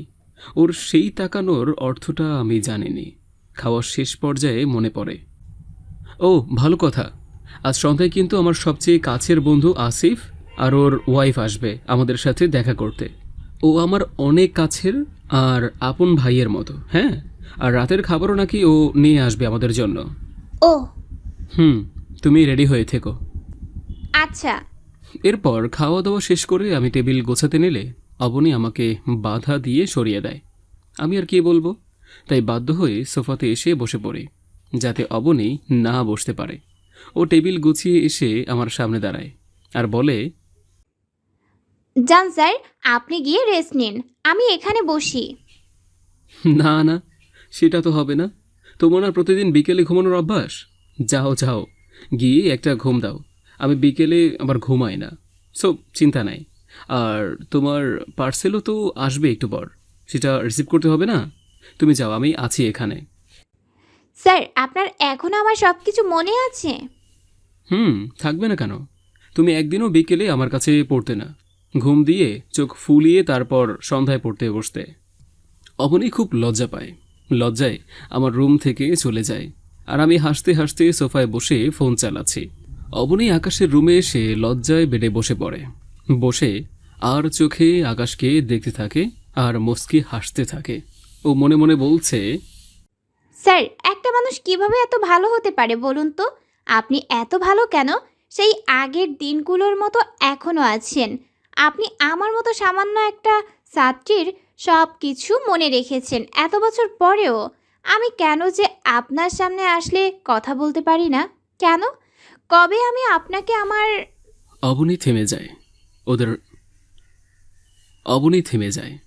ওর হৃদয় স্পন্দন ক্রমশই বেড়েই যাচ্ছে। ও আস্তে আস্তে বেডে শুয়ে পড়ে লজ্জাসিক্ত মুখখানা নিয়ে। নীল যদি এখন ওকে দেখত, নিশ্চিত হা করে তাকিয়ে থাকত, কারণ অবনী লজ্জায় একদম মুখটা লাল করে ফেলেছে। অবনী একসময় ঘুমের দেশে হারিয়ে যায়। এখন ঘড়িতে প্রায় বিকেল 5টা বাজে। অবনীর পার্সেলটাও দিয়ে দিয়েছে। আমি খুলে দেখিনি, তাই ব্যাগটা রেখে আস্তে আস্তে অবনীর কাছে যাই। অবশ্য যাওয়ার আগে অনেকবার ভাবতে হয়েছে আমাকে। ওর কাছে গিয়ে দেখি একদম বাচ্চা মেয়ের মতো গুটিসুটি মেরে ঘুমিয়ে আছে। যেই ঘুরে ওর মুখের সামনের দিকটায় আসলাম, আমি পুরো স্তব্ধ হয়ে যাই। আসলে স্তব্ধ না, এটা মুগ্ধতা বলা যায়। আমি হাঁ করে তাকিয়ে আছি ওর ঘুমন্ত মুখখানার দিকে। পরন্ত বিকেলে লাল আভা জানালা দিয়ে এসে অবনীর মায়াবী মিষ্টি মুখের উপর পড়েছে। ওর সৌন্দর্য যেন আরো 1000 গুণ বেড়ে গিয়েছে। ওর বড় বড় চোখের পাপড়িগুলো যেন ওর মায়াবীপানা আরো বাড়িয়ে দিচ্ছে। জানি না কতক্ষণ এভাবে তাকিয়েছিলাম, কিন্তু হঠাৎই ও একটু নড়ে চড়ে উঠায় আমার ঘোর কেটে যায়। খুব লজ্জায় পড়ে যাই। ছি ছি, কি হয়েছিল আমার? হয়তো কখনো কাউকে এভাবে এত কাছ থেকে দেখা হয়নি, তাই হয়তো। আমি নিজেকে সামলে আস্তে করে অবনীকে ডাক দেই। দুটি ডাক দিতেই ও আস্তে আস্তে খুব কিউট করে চোখ মেলে তাকায়। আমাকে সামনে দেখে ও ভরকে যায় একটু, আর এক লাফে উঠে বসে বলল, স্যার, কোনো সমস্যা? না না, সরি, তুমি মেবি ভয় পেলে। আসলে তোমার ড্রেসগুলো এসেছে, যদি দেখতে ভালো হতো। আর আমার মনে হয় তুমি আমার এই শার্ট পরে আর বেশিক্ষণ থাকতে চাও না, তাই আর কি। ওহ আচ্ছা, আমি আসছি। ঠিক আছে। আমি দ্রুত সোফায় এসে বসে পড়ি। হায় রে, অবনীকে হয়তো এভাবে ডাকা ঠিক হয়নি। ওর যখন মন চায় উঠত, কিন্তু আসলে সন্ধ্যা হয়েও আসছিল। একটু পর আসিফরাও আসবে, তাই এক প্রকার বাধ্য হয়েই ওকে ডাকলাম। যাই হোক, অবনী ফ্রেশ হয়ে আমার কাছে আসলো। আমি ওর হাতে ব্যাগটা দিয়ে বললাম, আচ্ছা তুমি এগুলো ট্রাই করে দেখো, আমি বাইরে থেকে সন্ধ্যার নাস্তার জন্য কিছু নিয়ে আসি, ওদেরকে তো আর খালি মুখে যেতে দেওয়া যায় না। হ্যাঁ হ্যাঁ ঠিক বলেছেন। দেখলাম অবনী মুহূর্তেই খুব খুশি হয়ে গেল। বুঝলাম যে ও মনে মনেই চাচ্ছিল আমি বাসায় না থাকা অবস্থায় ও ড্রেসগুলো পরুক। যাই হোক, ওকে রেখে নিচে এসে কতক্ষণ দারোয়ান চাচার সাথে গল্প করলাম। তিনিও আমার মতো একা, তবে আমাকে খুব ভালোবাসেন, নিজের ছেলের মতো। মাঝে মাঝে ওনার সাথে বসে বাবার কমতি পূরণ করি। গল্প শেষে নাস্তা আনতে চলে গেলাম। আসিফ কল দিয়ে জানিয়েছে ওরা রওনা দিয়েছে, আর 5 মিনিটের মধ্যেই চলে আসবে। তাই আমি আর উপরে না গিয়ে ভাবলাম ওদেরকে একসাথে নিয়েই বাসায় যাই। দেখতে দেখতে আসিফ আর রিনা ভাবি চলে আসলো। রিনা আমার বয়সে ছোট হলেও ভাবি বলেই সম্মান দেই। আমাকে দেখে আসিফ অবাক হয়ে বলে ওঠে, কিরে, তুই নিচে এসে পরীক্ষা করতেছিলি না কি? "অ্যাঁ, আমার আর কাজ নাই না, তোদের জন্য নাস্তা আনতেই নেমেছিলাম, এর মধ্যে তোরা এসে গেলি, তাই আর যায়নি।" তো কথা তো শালা সেই একই হইল, অপেক্ষায় করছিলি। চল চল, আমাদের পিচ্চি ভাবিকে দেখবো। এই বেটা, কি যাতা বলতিস? হ্যাঁ এ ভাবি, ওকে একটু চুপ থাকতে বলেন তো, না হলে আমার মাথা কাটা যাবে আজকে নিশ্চিত। এই চুপ করো তো। ভাইয়া আপনি ভালো আছেন তো? একদম আলহামদুলিল্লাহ। আপনি? আচ্ছা, তোরা কি রাস্তাতেই থাকবি নাকি উপরে নিয়ে যাবি? ওহো, সরি সরি, চল চল তাড়াতাড়ি চল। আমি আসিফ আর ভাবিকে নিয়ে বাসার দিকে উঠছি। আমার জন্য আর অবনীর জন্য যে এত বড় একটা সারপ্রাইজ অপেক্ষা করছে তা কল্পনাও করেনি। আমি বেল দিতেই অবনী দ্রুত দরজা খুলে দিল। অবনীকে দেখে আমি পুরো থ হয়ে গেলাম, সাথে ও আমাদের দেখে পুরো স্তব্ধ। অবনী বেশ অবাক কণ্ঠে বলে উঠল, স্যার আমাকে বললেন। অবনী তুই এখানে? ওদের কথা শুনে মাঝখানে আমি আর আসিফ স্তব্ধ হয়ে আছি। আসলে আমি অবনীকে দেখে মুগ্ধ হয়ে গিয়েছিলাম। নতুন ড্রেসে ওকে এত সুন্দর লাগছিল, মানে বলার বাইরে, একদম কোনো রূপনগরের রূপসী লাগছিল ওকে। কিন্তু এখন প্রশ্ন হলো, অবনী আর রিনা ভাবি একে অপরকে চিনে কিভাবে? আমরা সবাই ভেতরে আসলে আসিফ সবার আগে বলে উঠল, রিনা, তোমরা একে অপরকে চিনো কিভাবে? আমি ওর খালাতো বোনের বান্ধবী। ওই যে লামিমা আছে না, ওর কাজিন হয় অবনী। আমরা তিনজন আগে একসাথেই শপিংয়ে যেতাম। অবনীকে সাথে নিয়ে লামিমা শপিংয়ে আসতো, তখন থেকে ওকে চিনি। ওর বাসাও গিয়েছি লামিমার সাথে অনেকবার। বলো কি, বাহ, আমি তো পুরাই অবাক। এদিকে অবনী কান্নাসিক্ত কণ্ঠে অস্থির হয়ে রিনার কাছে এসে বলল, আপু তুমি? আপু আপু প্লিজ, তুমি আব্বু আম্মুকে বইলো না আমি এখানে আছি, না হলে ওনারা আমাকে খারাপ লোকের সাথে আবার বিয়ে দিয়ে দিবে, প্লিজ বলো না। রিনা অবনীর মাথায় হাত বুলিয়ে দিয়ে ওকে অভয় দিয়ে বলল, তুই কোনো চিন্তা করিস না, আমি কিছুই বলবো না। নীল ভাইয়ের কাছে তুই সেফলি আছিস, আমাদের কোনো চিন্তা নাই। সমস্যা গেলে আমার বাসায় ফিরে যাস, লাগলে আমি আর ওকে গিয়ে তোকে দিয়ে আসবো, বলবো আমাদের কাছে ছিলি। কি ঠিক আছে তো? হ্যাঁ হ্যাঁ, অবশ্যই। অবনী অসম্ভব খুশি হয়, রিনাকে জড়িয়ে ধরে বলল। আপু তুমি অনেক অনেক ভালো, সত্যি আমাকে বাঁচালে তোমরা। এদিকে আসিফ আস্তে আস্তে আমার কাছে এসে কানে কানে বলল, ভাই, অবনী তো মাশাল্লাহ অনেক সুন্দরী, তাই না? অনেক। এক কাজ করি, চল ওর সাথে তোকে বিয়ে দিয়ে দিই। এরকম একটা মেয়ে আর পাবি না। করবি ওকে বিয়ে? কর। আমি থেমে গিয়ে মুহূর্তেই আসিফের দিকে ভোরো কুচকে তাকাই। আসিফ হাসতে হাসতে রসিকতা করে বলল, ও, থামলি কেন? বল বল বল। আসিফ ফেয়া, তোরে কিন্তু মায়ের দিমো, মজা করিস না।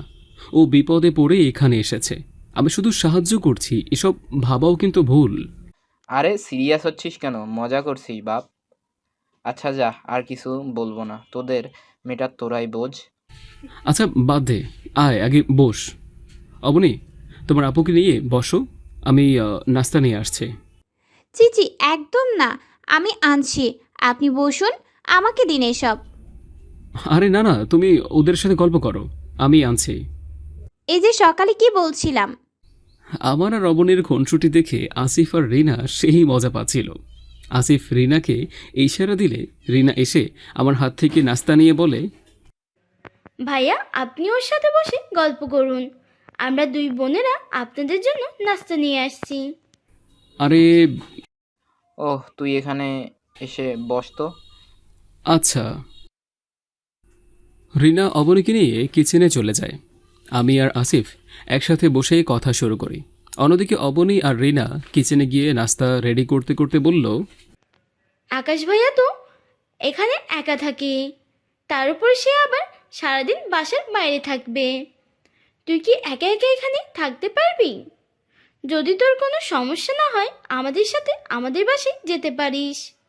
আমাদের বাসা বড় আছে, ওর থাকতেও সমস্যা হবে না। কি যাবি? অবনী রিনার কথা শুনে খুব ভাবনায় পড়ে যায়। রিনা খেয়াল করে অবনীর মুখখানা চিন্তায় শুকিয়ে যাচ্ছে। তার মানে ও যেতে চায় না। রিনা মুচকি হাসি দিয়ে আবার বলে, বুঝছি, আর ভাবতে হবে না এত। থাকিস এখানে, সমস্যা নেই। কোনো কিছু লাগলে আমাকে বলিস। অবনী লজ্জাসিক্ত কণ্ঠে আবার খুব খুশি হয়ে মাথা নাড়িয়ে আচ্ছা বলে। রিনা মুচকি হেসে জিজ্ঞেস করল, এই আকাশ ভাইয়ের কাছেই তো তুই আগে পড়তি, তাই না? হ্যাঁ, উনি খুব ভালো পড়াতেন, যার জন্য আমার রেজাল্ট খুব ভালো হতো সব সময়। অনেক ভালো মনের মানুষ উনি। আমি তো ভাবতেই পারিনি উনি আমাকে এখানে থাকতে দিবেন, এত কেয়ার করবেন। সত্যি অনেক ভালো উনি। রিনা নাস্তা বেড়ে রসিক চাহনিতে অবনীর দিকে তাকিয়ে জিজ্ঞেস করে, কিরে, আকাশ ভাইয়ের প্রেমে পড়লি নাকি আবার? রিনার হঠাৎ এই প্রশ্নে অবনী পুরো থতমত খেয়ে যায়। লজ্জায় ওর মায়াবী মুখখানা পুরো লাল হয়ে যায়। অবনী কিছুই বলতে পারে না। রিনা তো একটা মেয়ে, তাই ওর বুঝতে দেরি হলো না যে অবনীর মনের অবস্থাটা কী চলছে। তাই ও আর অবনীকে না জ্বালিয়ে হেসে দিয়ে বলল, আচ্ছা চল, এবার আমাদের প্রেমিকদের কাছে ফিরি। রিনার কথা শুনে অবনী হেসে দেয়। তারপর ওরা নাস্তা নিয়ে আমার আর আসিফের কাছে আসে। এরপর আমরা নাস্তা করতে করতে অনেকক্ষণ গল্প করি। আসিফ আমার সম্পর্কে অবনীকে অনেক কিছু বলে, মানে আমাদের পুরনো দিনের গল্প আর কি। অনেকটা দিন পর কেন জানি মনে হলো জীবনটা অনেক সুন্দর। ওদের সাথে অনেক হাসাহাসি করলাম। বিষণ্ণ অন্ধকার জীবনটা হঠাৎ করে কেন জানি আলোকিত হতে শুরু করলো। আর এই পরিবর্তনের ক্রেডিট শুধুমাত্র অবনের। আমি মুচকি হেসে অবনীর প্রাণ জোড়ানো হাসিটা দেখছি তখন। মেয়েটাকে একদম বাচ্চা বাচ্চা লাগে, খুব কিউটও। আমার একটাই ইচ্ছা, আল্লাহ ওকে যেন অনেক খুশি রাখুক আর সকল খারাপ কিছু থেকে দূরে রাখুক। আমাদের এই গল্প আড্ডা রাত 8টা পর্যন্ত চলল। আসিফ আর রিনাকে অনেক জোর করেই যে খেয়ে যা, কিন্তু ওরা নাছোড়বান্দা, কোনোভাবেই খাবে না। না খেয়েই বিদায় নিয়ে হাসি মুখে চলে গেল। আমি ওদের এগিয়ে দিতে নিচে নামলাম। আসিফ যাওয়ার সময় বলল, মেয়েটা অনেক ভালো রে, ওর খেয়াল রাখিস। আর শোন, ওই চোখ তোর জন্য অন্যরকম কিছু দেখছি। জানি না সেটা কি, তবে হয়তো খুব তাড়াতাড়ি তুই জানতে পারবি। আসি রে, এরপর আমার বাসায় আসবি তোরা। আচ্ছা সাবধানে যাস। আর ভাবি, আবার আসবেন কিন্তু। আচ্ছা ভাইয়া, আপনারাও আইসেন। ওরা চলে যায়। আসিফ কখন মজা করে আর কখন সিরিয়াস সেটা আমি ভালোই বুঝি। একটু আগে ও সম্পূর্ণ সিরিয়াস হয়েই কথাগুলো বলেছে। আমাকে ভাবনায় ফেলে দিয়ে ও চলে গেল। ঠিক বুঝলাম না ও কি বোঝাতে চাইল। অবনীর সাথে আমার পরিচয় অনেক দিনের। ওকে আমি টানা 4 বছর পড়িয়েছি, কিন্তু কখনো তেমন কিছু দেখিনি। জানি না আসিফ কি বলে গেল। অবনী আমার কাছে একজন মেহমান আর আমার পুরনো দিনের একজন ছাত্রী। এর চেয়ে আর কিছুই না ও, আর কিছু সম্ভবও না কখনো। আমি বাসায় আসি। অবনী দরজা খুলে দিলে আমি ভিতরে আসলে ও জিজ্ঞেস করলো, ওনারা চলে গিয়েছেন? রিকশায় উঠিয়ে দিয়ে আসলাম। ওহ আচ্ছা, আপনি তাহলে ফ্রেশ হয়ে আসুন, আমি ঘরটা গুছিয়ে দিই। হেই, তুমি আমার মেহমান হয়ে এত কিছু করছো কেন? তোমার কিছুই করতে হবে না, আমিই করছি সব, ঠিক আছে? বাসাটা আমার, বুঝলে? একদম না স্যার, আপনি আমার জন্য অনেক কিছু করেছেন। আজকে অনেক সুন্দর একটা মুহূর্ত দিয়েছেন, আমি সত্যি অনেক খুশি। তাই আমাকেও কিছু করতে দিন। হায় রে পাগলিটা। আচ্ছা করো, আমি ফ্রেশ হয়ে আসি। Thank you. আচ্ছা, একটা বিষয় আমাকে খুব অবাক করছে। তুমি এত ধনী পরিবারের মেয়ে হয়ে কিভাবে এত কাজ পারো? আজকালকার ধনী পরিবারের মেয়েরা সংসারের কাজ তো দূরের কথা, সংসার কী জিনিস সেটাই বুঝি না। সেখানে তুমি আমাকে খুব অবাক করলে। বাহ। অবনী লজ্জাসিক্ত কণ্ঠে আস্তে করে বলল, স্যার, হাতের 5টা আঙুলের মতো 5টা মানুষেরও কিন্তু ভিন্ন হয়। তাদের মাঝে অনেক কিছু লুকিয়ে থাকে, সময়ের প্রয়োজনেই তা প্রকাশ করে। যান যান, ফ্রেশ হয়ে আসুন, আমি খাবারগুলো গরম দিয়ে রাখি। বলেই অবনী রান্নাঘরের দিকে চলে গেল। আমি হতভম্ব হয়ে দাঁড়িয়ে আছি, নিজের কানকে নিজেই বিশ্বাস করতে পারছি না। আমি তো এতদিন ভুল ছিলাম। অবনী তো আর সেই ছোট্ট অবনী নেই, ও আসলেই অনেক বড় হয়ে গিয়েছে। কারণ একটু আগে ও যা বলল তা একজন ম্যাচিওর মেয়ে ছাড়া কখনোই বলতে পারবে না। তাহলে অবনী সত্যিই আর বাচ্চা মেয়ে নেই, ও অনেক বড় হয়ে গিয়েছে, অনেক। আমি ভাবতেও পারিনি। জানি না ওর মাঝে আর কি লুকিয়ে আছে। এরপর দেখতে দেখতে রাত 11টা নাগাদ বেজে যায়। এর মাঝে আমরা আসিফের দেওয়া খাবার খেয়ে নেই, কিন্তু এখন একটা বড় ঝামেলায় পড়েছি। অবনী সোফায় এসে ঘাপটি মেরে বসে আছে। ও নাকি এখানেই ঘুমাবে, আমাকে কষ্ট দিতে চায় না। তাই আমি বলছি, অবনী প্লিজ এমন করো না, তুমি বেডে গিয়ে ঘুমাও। তুমি একটা মেয়ে, আমি কোনোভাবেই তোমাকে এখানে ঘুমাতে দিতে পারি না, প্লিজ। না, আমি এখানেই ঘুমাবো। কাল আপনার অফিস আছে, ঠিকমতো না ঘুমালে কাজ করবেন কিভাবে? যান যান, শুয়ে পড়ুন। আমি অসহায়ের মতো ওর দিকে তাকিয়ে আছি। অবনী আর চোখে আমাকে বারবার দেখছিল, আর আমি ভাবছি কিভাবে ওকে ওঠানো যায়। হঠাৎ মাথায় একটা সেই লেভেলের দুষ্ট বুদ্ধি আসলো। মেয়েদের সবচেয়ে বড় দুশ্মন হলো তেলাপোকা। আজকে তার নামটা কাজে লাগাতে হবে।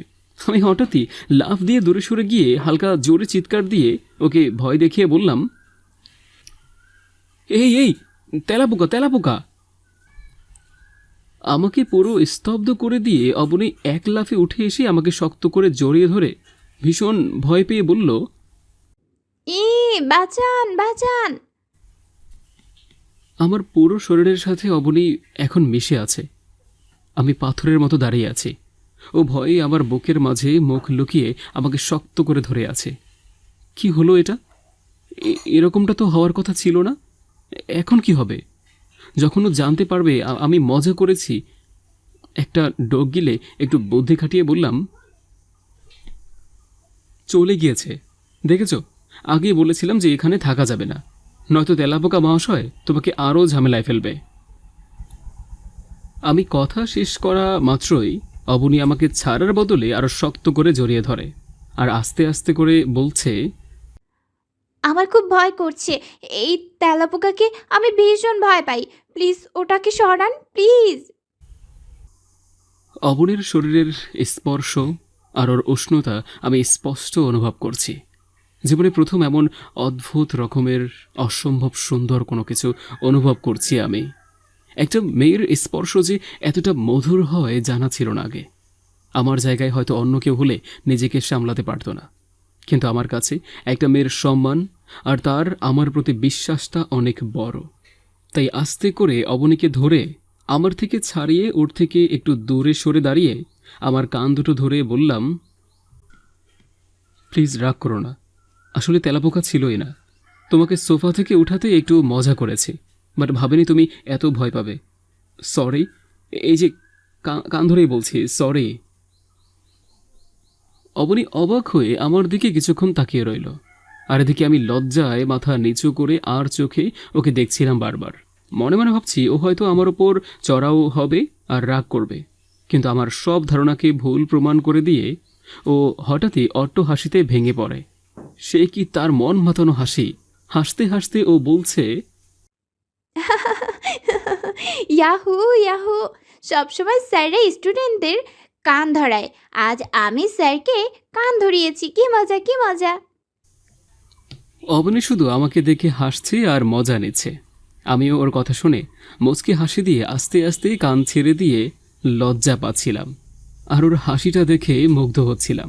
তারপর অবনী আস্তে আস্তে করে আমার একটু কাছে এসে বলল, স্যার, আপনাকে অনেক কিউট লাগছিল।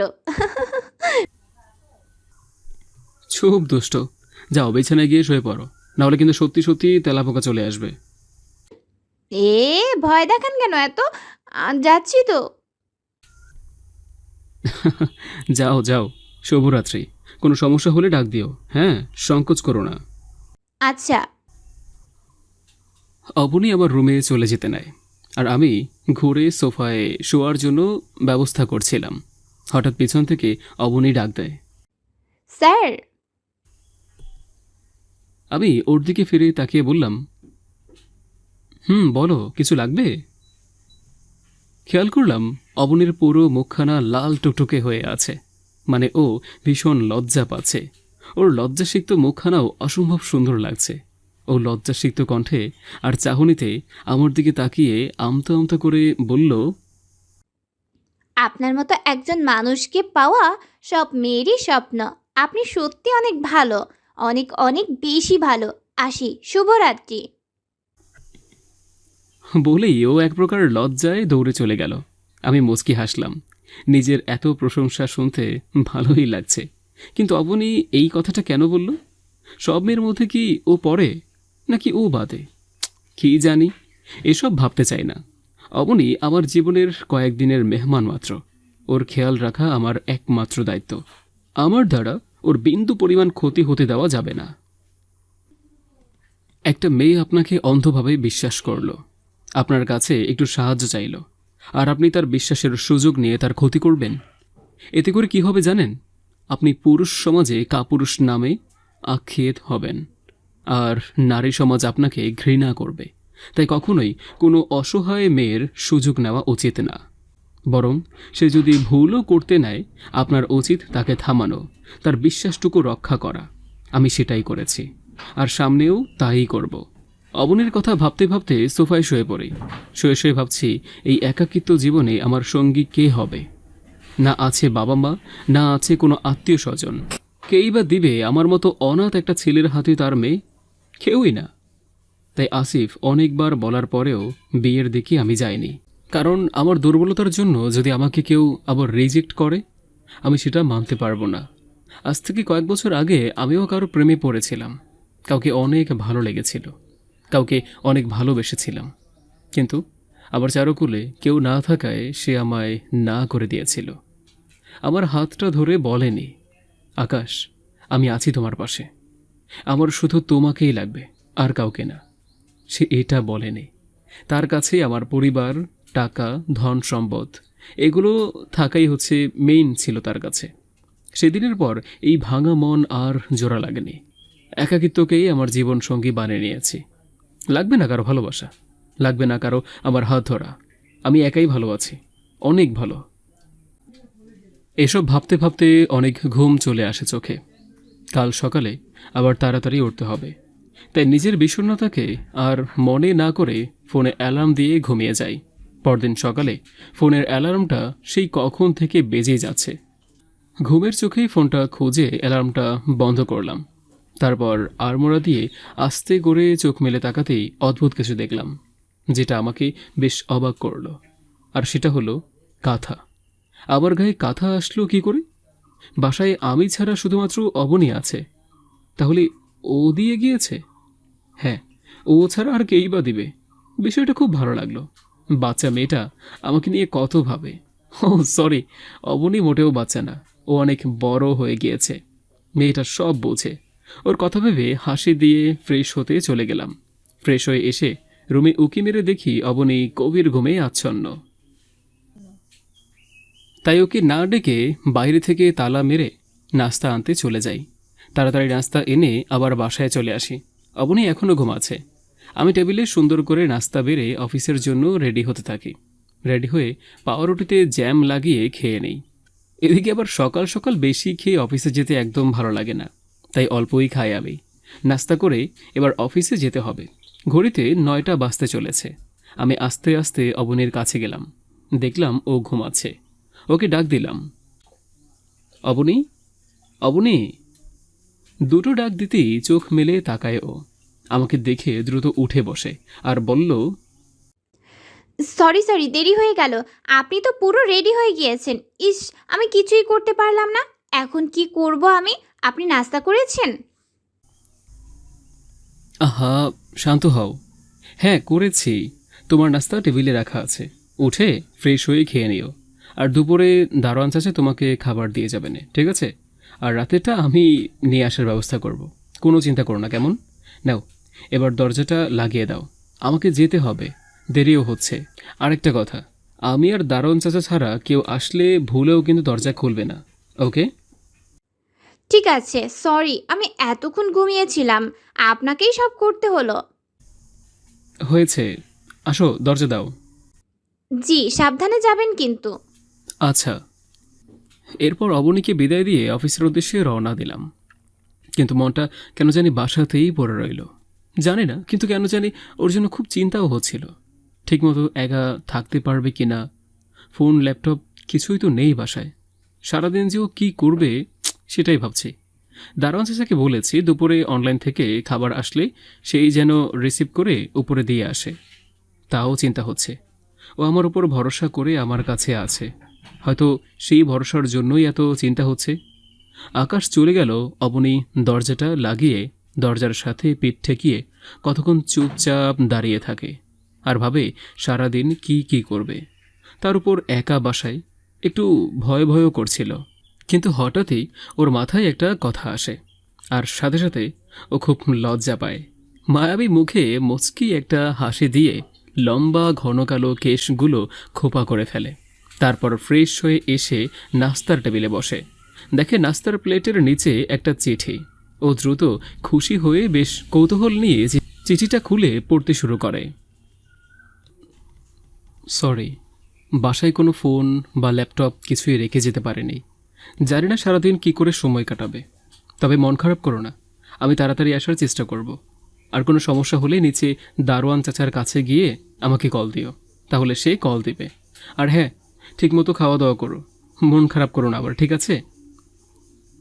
অবনী চিঠিটা পড়ে ওর বুকের সাথে সেটা জড়িয়ে ধরে চোখ দুটো বন্ধ করে লজ্জা সিক্ত মুখখানা নিয়ে মুচকে মুচকে হাসছে।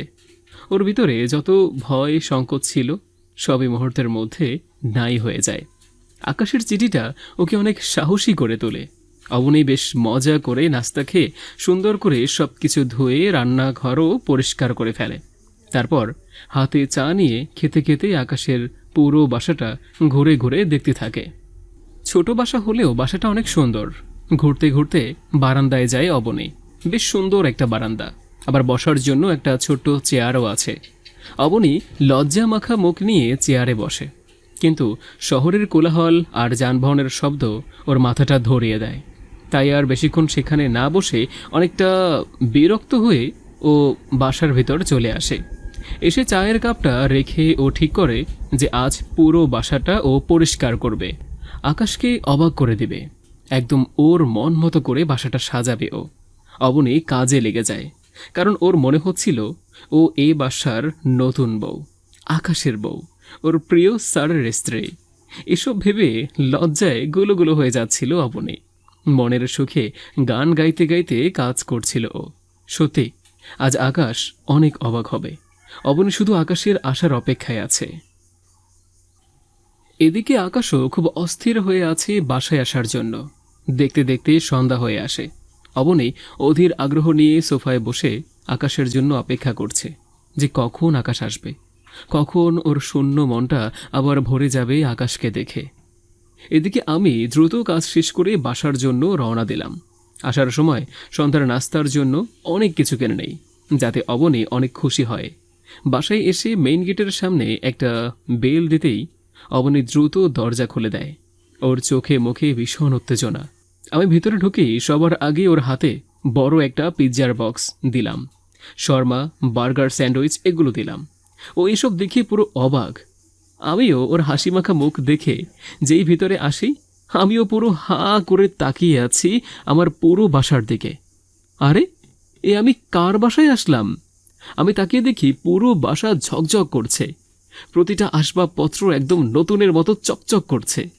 এছাড়া অনেক কিছু পরিবর্তনও দেখছি, মানে যেমন সোফা, টেবিল, টুল, পর্দা ইত্যাদি এসবের জায়গাটাও পরিবর্তন হয়েছে।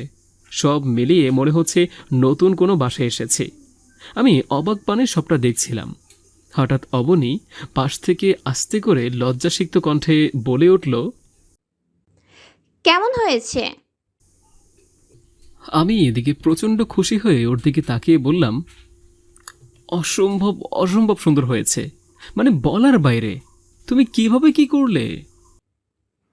আসলে সারাদিন বাসায় একা একা বসে কি করব ভেবে পাচ্ছিলাম না, তাই ভাবলাম বাসাটা নিজের মতো করে সাজাই, হয়তো আপনিও খুশি হবেন, তাই আর কি। আপনার পছন্দ হয়েছে? অনেক অনেক বেশি পছন্দ হয়েছে। আমি তো নিজের বাসাকেই চিনতে পারছি না। আমি সত্যি অনেক বেশি খুশি হয়েছি। ভেবেছিলাম তোমাকে সারপ্রাইজ দিব, কিন্তু দেখো নিজেই সারপ্রাইজ হয়ে গেলাম। অবনী আমার মুখে ওর এত প্রশংসা শুনে যেমন খুশি হয়েছে, তেমনি খুব লজ্জাও পাচ্ছিল। লজ্জায় ওর মায়াবী মুখখানা লাল টুকটুকে হয়ে যাচ্ছিল, আর আমি শুধু মুগ্ধ হয়ে ওকেই দেখছিলাম। মেয়েটা আমার জন্য কত কিছু করেছে আজ। আমি আবার বললাম, আচ্ছা শোনো, আমি একটু ফ্রেশ হয়ে আসি, হ্যাঁ? তারপর একসাথে নাস্তা করব। তোমার জন্য অনেক কিছু এনেছি। অবনী খুব খুশি হয়ে বলল, আচ্ছা। তারপর আমি দ্রুত ফ্রেশ হয়ে আসি। এসে দেখি অবনী তোয়ালে হাতে আমার অপেক্ষায় দাঁড়িয়ে আছে। আমি তো পুরো অবাক। ক্ষণিকের জন্য মনে হলো অবনী আমার বিয়ে করা স্ত্রী। এটা ভাবতেই মনে মনে ভীষণ লজ্জা পাই। হায় আল্লাহ, এসব কি ভাবছি যা তা। আমি ওর কাছ থেকে তোয়ালেটা নিয়ে ওকে বললাম, থ্যাংক ইউ, কিন্তু তোমাকে এত কিছু করতে হবে না। তুমি আমার বাসার মেহমান। তুমি শুধু অর্ডার করবে, আমাকে যা চাইবে এনে দিব। তা না করে শুধু শুধু কাজ করো কেন? স্যার, আমি মোটেও সে ধরনের মেয়ে না যে এসব করব। এমনিই আপনি আমার জন্য যা করেছেন তা অন্য কেউ করতো না। আপনরাই জীবনটা শেষ করে দিচ্ছিল, সেখানে আপনি পর হয়েও অসহায় একটা মেয়ের জীবন বাঁচালেন। আমি কি এইটুকু আপনার জন্য করতে পারি না? আমি অবনের দিকে মুগ্ধ হয়ে তাকিয়ে আছি। মেয়েটার কথাগুলো এত ভারী, একদম বড়দের মতো কথা বলে। আমি কোনো কিছু না ভেবেই ওর কাছে যেয়ে ওর গাল দুটো ধরে মুচকি একটা হাসি দিয়ে বললাম, তুমি একটা পাকনা ভরি, বুঝলে? খালি পাকনা পাকনা কথা বলো। আচ্ছা যাও, তোমার যা মন চাই করো, ঠিক আছে তো? কথাটা শেষ হলে আমি অনুভব করি আমি অবনীর খুব কাছে। ওকে ধরে আছি আমি। আমার দুই হাত ওর নরম নরম গাল দুটো ধরে আছে। অন্যদিকে অবনীর চোখে মুখে অসম্ভব লজ্জা। ওর হৃদয়স্পন্দনটা ক্রমশ বেড়েই যাচ্ছে আমাকে এত কাছে পেয়ে। অবনী অপলক দৃষ্টিতে আমার দিকে তাকিয়ে আছে। ওর এভাবে তাকানোর মাঝে আমি অনেক কিছু দেখছি। তাহলে কি আশিক ঠিক বলেছিল? কিন্তু কেন জানি আমি বুঝতে পারছি না আসলে অবনী কি চাচ্ছে। তাই আমি ওকে ছেড়ে দিয়ে টেবিলে এসে বসতে বসতে বললাম, কই, আসো আসো, খাবারগুলো ঠান্ডা হয়ে যাবে তো। অবনী কোনো মতে নিজেকে একটু সামলে আমার সাথে টেবিলে বসে। আমি প্রথমে পিৎজাটা বের করে ওকে এক স্লাইড দিলাম, আর আমিও এক স্লাইড নিলাম। তারপর দুজনে খেতে শুরু করি। দেখলাম অবনী খুব মজা করে খাচ্ছে। ও হয়তো এসব খেয়েই অভ্যস্ত। আমি ওর সামনে বাকি বক্সগুলো এগিয়ে দিয়ে বললাম, এগুলো সব তোমার জন্য। একদম লজ্জা করবে না। এই যে আমিও খাচ্ছি কিন্তু। ও খেতে খেতে লজ্জাসিক্ত মুখখানা নিয়ে মাথা নাড়িয়ে আচ্ছা বলে। আমি মুচকি হাসি। তারপর আবার বললাম, তোমার জন্য সারাদিন খুব চিন্তা হচ্ছিল। বাসায় একা ছিলে, ভাবছিলাম কি করবে সারাদিন একা একা। এসে তো দেখি তুমি পুরো একদম তুলকালাম করে ফেলেছ। এত কিছু শিখলে কবে? আমি জানতাম ধনী পরিবারের মেয়েরা শুধু টাকা উড়াতে জানে, মানে বসে বসে খেতে জানে, এছাড়া আর কিছু না। কিন্তু তুমি তো আমার সব ধারণা বদলেই দিলে। কিভাবে তুমি এমন হলে একটু বলো তো? দেখলাম অবনী খুব লজ্জা পাচ্ছে। লজ্জায় কেমন কেমন জানি করছে। আমি অবাক হয়ে জিজ্ঞেস করলাম, ও মা, লজ্জা পাচ্ছ কেন? বলো, এখানে লজ্জার কি আছে? আসলে স্যার, আমি একজনকে খুব পছন্দ করতাম, তাছাড়া এখনও করি। তার জন্য আমি নিজেকে বদলে ফেলেছি। কখনো যদি সে আমাকে তার জীবন সঙ্গিনী করে, আমি যেন তার সামনে মুখ তুলে দাঁড়াতে পারি, তার খেয়াল রাখতে পারি, তার একাকিত্বকে দূর করতে পারি। তার জন্যই আমি সব শিখেছি। আমি অবাক পানে অবনের কথা শুনছিলাম। তার মানে ও কাউকে ভালোবাসে, অনেক বেশি ভালোবাসে, ঠিক আমার মতো। আমিও কাউকে এমন ভালোবেসেছিলাম, কিন্তু সে আমাকে বাসেনি, আমার হয়নি, সে আমার হতে চায়নি। অবনী কাউকে ভালোবাসে শুনে কিছুটা খারাপ লাগলো, জানি না কেন। আমি সব ভুলে মুচকি হেসে বললাম, যাকে এত ভালোবাসো সে কি জানে? কখনো বলেছো তাকে, নাকি রিলেশনে আছো? না না, রিলেশনে নেই। আসলে কখনো সাহস হয়নি বলার। যখন সাহস কুড়িয়েছি তার আগেই সে চলে গিয়েছিল, কিন্তু আমি আবার তাকে পেয়েছি। ভাবছি এবার বলেই দিব, যা আছে কপালে হবে। বাহ, তাই করো, বেশি দেরি করো না, নাহলে যদি আবার বিয়ে দিয়ে দেয়। আচ্ছা, ছেলেটা কি করে? ওর কি বিয়ের বয়স হয়েছে? তোমাকে হ্যাপি রাখবে তো?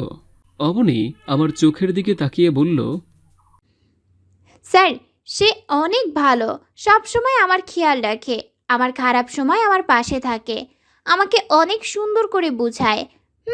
তার বিয়ের বয়স হয়েছে, কিন্তু সে কেন জানি বিয়ে করতে চায় না। জানি না সে আমাকেও তার করে নিবে কিনা, নাকি সে আমাকে কখনো ওভাবে দেখেইনি, জানি না আমি কিছু। অনেক ইন্টারেস্টিং, চিন্তা করো না।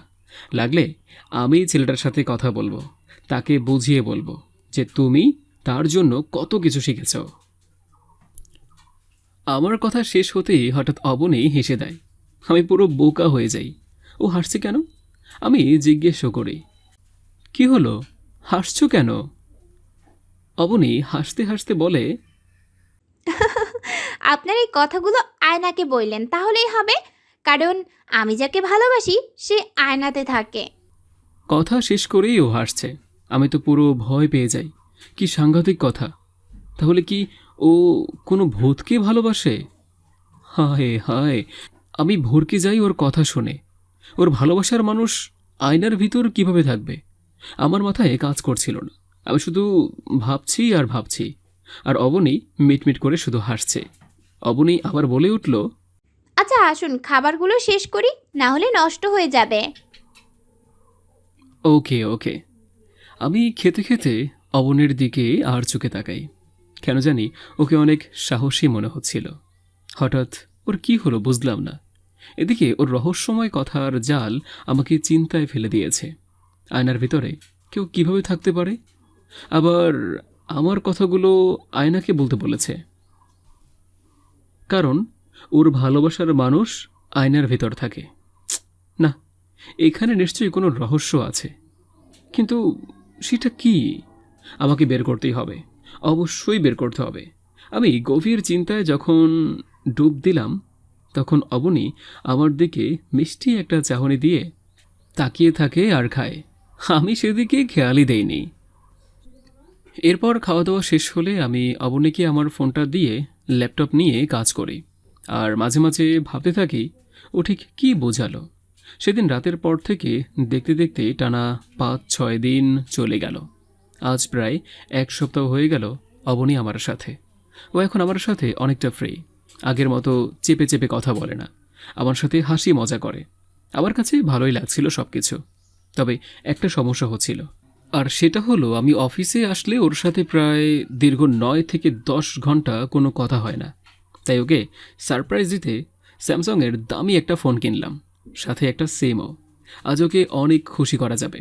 হয়তো এই ফোন দিয়ে ও ওর ভালোবাসার মানুষটার সাথে কথা বলে সময় পার করতে পারবে। ফোন কিনে বাসায় আসতে আসতে ৮:৪৫ বেজে গেল। উফ, রাস্তায় যা জ্যাম! আমি বেল দিতেই সাথে সাথে দরজা খুলল অবনী।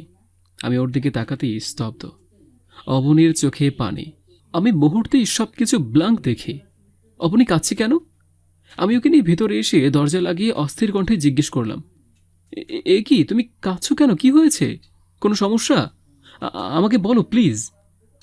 অবনী কাঁদতে কাঁদতে বলল, আপনি এত দেরি করেছেন কেন? জানেন আমি কত ভয় পেয়েছি। এমনি তো 6:30 7টার মধ্যে চলে আসেন, আজকে 8টা বেজে গিয়েছে। আমি কত ভয় পেয়েছি জানেন? কত উল্টা পাল্টা চিন্তা এসেছে মাথায়। আমার ওর কান্না দেখে নিজেরই খুব খারাপ লাগছিল। আসলে ভুলটা আমারই। আগেই ওকে ফোন কিনে দেওয়া উচিত ছিল। তাহলে ও এত ভয় পেত না। আমি ওর কাছে গিয়ে মাথায় হাত বুলিয়ে দিয়ে বললাম, সরি, একদম সরি। আসলে তুমি যাতে আমাকে যে কোনো সময়ে যে কোনো প্রয়োজনে কল দিতে পারো সেটারই ব্যবস্থা করেছি। আর এখন থেকে তোমার বোরিং ফিলও হবে না, ঠিক আছে?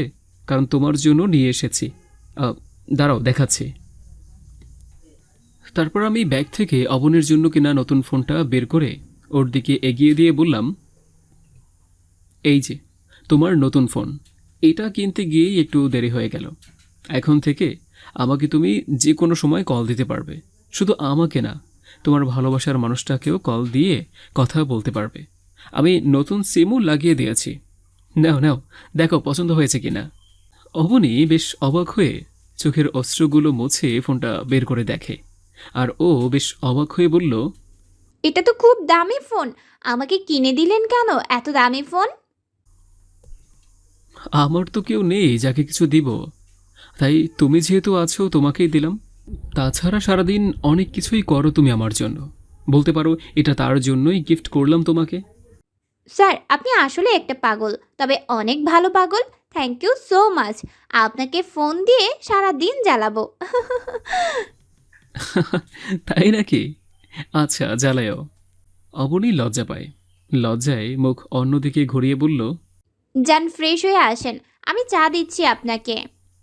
আহারে, তোমাকে কত খাটাচ্ছি আমি। স্যার, রাগ করবো কিন্তু। আচ্ছা আচ্ছা, যাও নিয়ে আসো। তোমার হাতের চা আসলেই অনেক মজার, আমার খুব ভালো লাগে। অবনী খুব মিষ্টি একটা হাসি দিয়ে চলে যায়, আর আমিও ফ্রেশ হতে চলে যাই।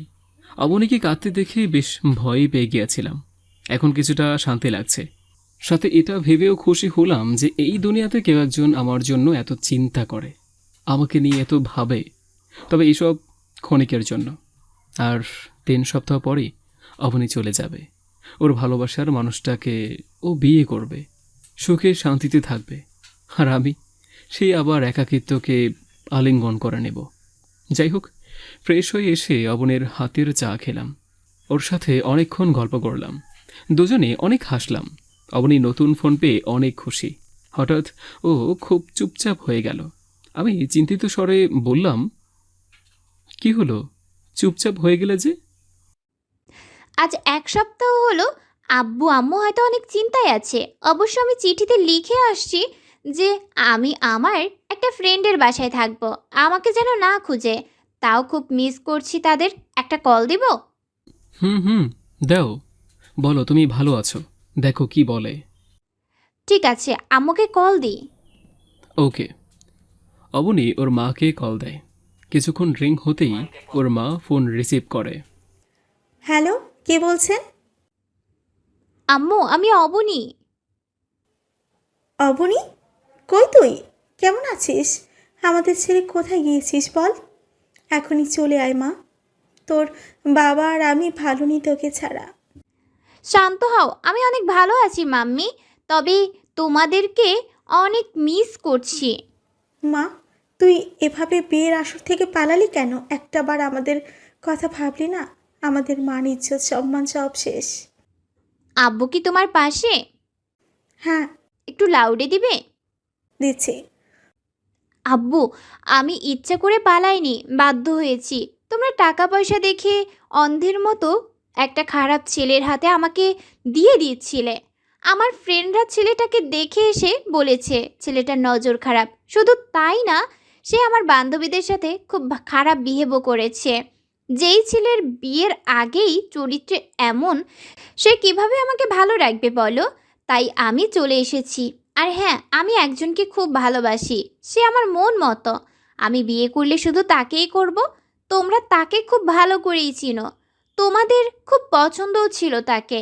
আমি আমার বাকি জীবনটা তার সাথেই কাটাবো, কারণ তার মাঝে আমি বাবা তোমার আদর্শ তোমাকে খুঁজে পেয়েছি।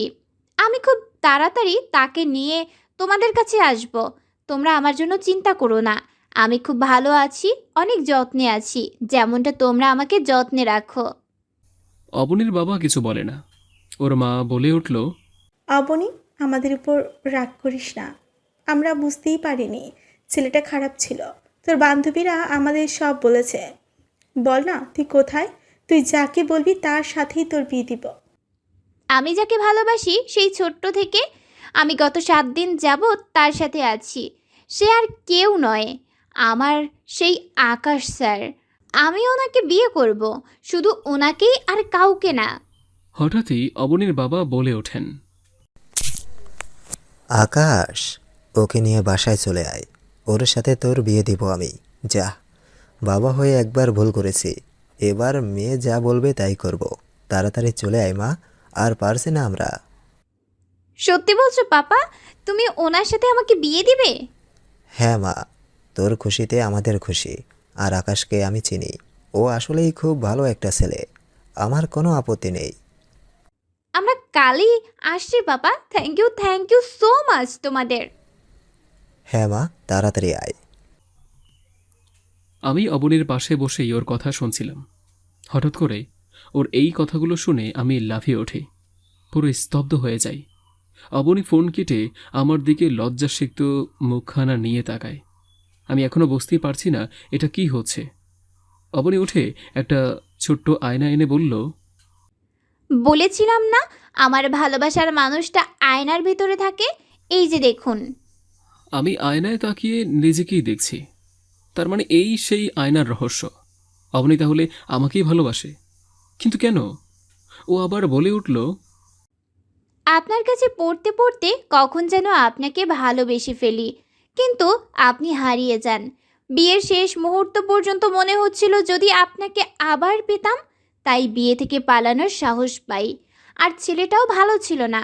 ভাগ্যের কি জোর দেখুন, আমার ভালোবাসার কাছেই আমাকে নিয়ে আসে। কখনো ভেবেছেন কি একটা মেয়ে কোনো কারণ ছাড়াই কেন একটা ছেলেকে বলবে আমাকে আপনার বাসায় নিয়ে যান, আমাকে আপনার কাছে রাখেন? বলবে না। আমি বলেছি কারণ আমি আপনাকে অনেক ভালোবাসি। অনেক মানে অনেক। এই কদিন আপনার এত ভালো ব্যবহার আর আমার প্রতি আপনার কেয়ার দেখে নিজেকে আর ধরে রাখতে পারলাম না। আপনার এই একাকিত্ব জীবনের সঙ্গিনী হতে চাই। বলুন না প্লিজ, বানাবেন আমাকে আপনার এই ছোট্ট সংসারের একমাত্র পিচ্চি বউ বানাবেন? আমি হাসবো নাকি কাঁদবো জানি না। চোখের অশ্রুগুলো অজান্তেই বাঁধ ভেঙে গড়িয়ে পড়ছে। আমি কোনো কিছু না ভেবেই অবন্তীকে শক্ত করে জড়িয়ে ধরে বললাম, কোথায় ছিলে এতদিন? হ্যাঁ, আগে কেন আসলে না? কেন? এই 7 দিনে আমিও যে তোমার মায়ায় পড়ে গিয়েছি। কি করব আমি বলো? এই পিচ্চিটাকে নিজের করা ছাড়া আর কি আছে আমার করার বলো? অনেক ভালোবাসি আপনাকে। আমার শুধু আপনাকেই চাই, শুধু আপনাকে। চলেন না বারান্দায় যাই। আমি আর অবনী উঠে বারান্দায় যাই। আজ আকাশটা অনেক অন্ধকার, যেন আধার রাত্রি নেমে এসেছে। এই আধার রাত্রির ঠান্ডা একটা বাতাস এসে আমাদের দুজনকে স্পর্শ করে যাচ্ছে। সে বাতাসে আছে এক মিষ্টি ঘ্রাণ। হঠাৎ আকাশে মেঘের গর্জন। দুজনে আকাশের দিকে তাকিয়ে একসাথে বললাম, আজ এই আধার রাত্রিতে বৃষ্টি হবে ঠিক সেদিনের মতো। আমরা একসাথে হেসে দিলাম। অবনী আমার বুকে মাথা রেখে লজ্জাসিক্ত কণ্ঠে বলল, এই আধার রাত্রিটা আপনার বুকের মাঝে লুকিয়ে থেকে পার করতে চাই। আমিও তোমার উষ্ণতা অনুভব করে এই অসম্ভব সুন্দর আধার রাত্রিটা উপভোগ করতে চাই। আসুন তাহলে দুজন হারিয়ে যাই অজানায়। আমাদের জীবনটা বড় অদ্ভুত। কখনো কালো মেঘের মতো সব কিছু অন্ধকার করে দেয়, আবার কখনো বেঁচে থাকার নতুন আশার আলো হয়ে সূর্যের মতো চারদিক আলোকিত করে দেয়। নীলের অন্ধকার একাকিত্ব জীবনটা হঠাৎ করেই অবনী এসে আলোকিত করে দিল। আমাদের জীবনে আনন্দগুলো এভাবেই হঠাৎ করেই আসে, শুধু অপেক্ষা করতে হয় সেই সময়ের।